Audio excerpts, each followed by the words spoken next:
அனைவருக்குமே வணக்கம். சற்று முன் கிடைத்திருக்கக்கூடிய ஒரு மிக மிக முக்கியமான செய்தி ஒன்று வெளியாகியுள்ளது. சற்று முன் ஸ்டாலினை கைது செய்ய ஜனாதிபதி அதிரடி உத்தரவு, போலீஸ் குவிப்பு, இது மாதிரி பார்த்தீங்கன்னா செய்திகள் வெளியே இருக்கு.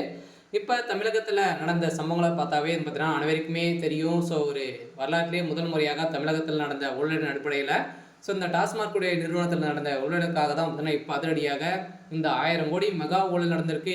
இதுக்கு தெரியாமலே பார்த்தீங்கன்னா 40,000 கோடிக்கு மேலே நடந்திருக்கு அப்படின்ற மாதிரி ரகசிய தகவல் பார்த்தீங்கன்னா போயிருக்கு. இந்த நிலையில் தான் பார்த்தீங்கன்னா அதிரடியாக ஆளுநர் RN ரவி அவர்கள் எழுதிய கடிதத்தின் அடிப்படையில் இப்போ திமுக பார்த்தீங்கன்னா பழிவாங்கும் விதமாக தான் செய்திருக்காரு. இந்த நிலையில் தான் முதல்வர் ஸ்டாலின் அவர்கள் இப்போ பார்த்தீங்கன்னா இந்த டாஸ்மாக் கூடிய நிறுவனத்தில் ஊழல் அடிப்படையில் இந்த வழக்கில் பார்த்தீங்கன்னா தொடர்புடைய 2 நீதிபதிகளுக்கு 200 கோடிகள் கொடுத்து பார்த்தீங்கன்னா அவர்களை வாங்கி தீர்ப்பை பார்த்தீங்கன்னா மாற்றி சொல்லணும் அப்படின்ற மாதிரி சொல்லியிருந்த நிலையை தான். திடீர்னு பார்த்தீங்கன்னா இப்போ 2 நீதிபதிகளுமே பதவி விலகல் இந்த டாஸ்மாக் கூடிய வழக்கில் பார்த்தீங்கன்னா நீக்கப்பட்ட சம்பவம் பெரும் அதிர்ச்சியையும் பெரும் பரபரப்பை ஏற்படுத்தியிருந்தது.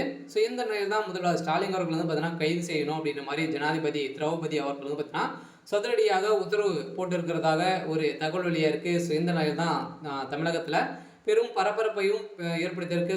திமுக பெரும் அதிர்ச்சியை ஏற்படுத்தியிருக்கு. இதை பற்றி இந்த வீடியோவில் நம்ம முழுமையாக பார்க்கலாம். அதுக்கு முன்னாடி நம்ம சேனலுக்கு இப்போ தான் நீங்கள் முதல் முறையாக வந்திருக்கீங்க அப்படின்னா மறக்காமல் நம்மளுடைய சேனலை சப்ஸ்கிரைப் பண்ணி சப்போர்ட் பண்ணுங்கள். வாங்க வீடியோக்குள்ளே போகலாம். பார்த்தீங்கன்னா முதல்வர் ஸ்டாலின் அவர்கள் ஏற்கனவே இந்த டாஸ்மாக் நிறுவனத்தில் ஒரு வசமாக சிக்கியிருக்கா இல்லையா, இந்த 1000 கோடி மெகா ஊழல் முதல்வர் ஸ்டாலின் அவர்களுக்கு தான் சென்றிருக்கு அப்படின்ற மாதிரி அஃபிஷியலாகவே ஒரு தகவல் வெளியேறிச்சு.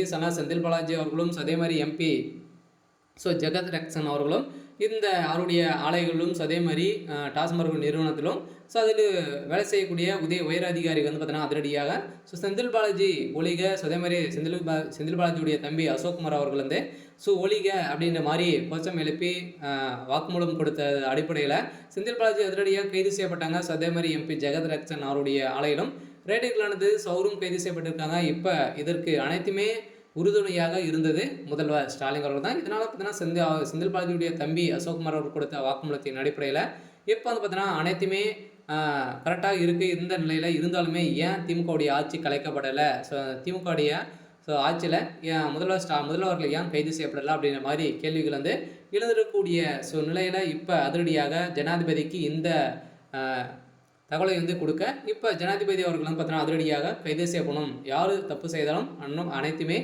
ஒன்று தான் அப்படின்ற மாதிரி அவங்க பார்த்தீங்கன்னா போட்டிருக்காங்க. கூடியவர்கள் முதல்வர் ஸ்டாலின் அவர்கள் கைது செய்யப்பட போகிறாரு. சரி, ஓகே. இன்னைக்கான அப்டேட் இது தான். மறக்காமல் நம்மளுடைய சேனலை சப்ஸ்கிரைப் பண்ணி சப்போர்ட் பண்ணுங்கள். தேங்க்யூ.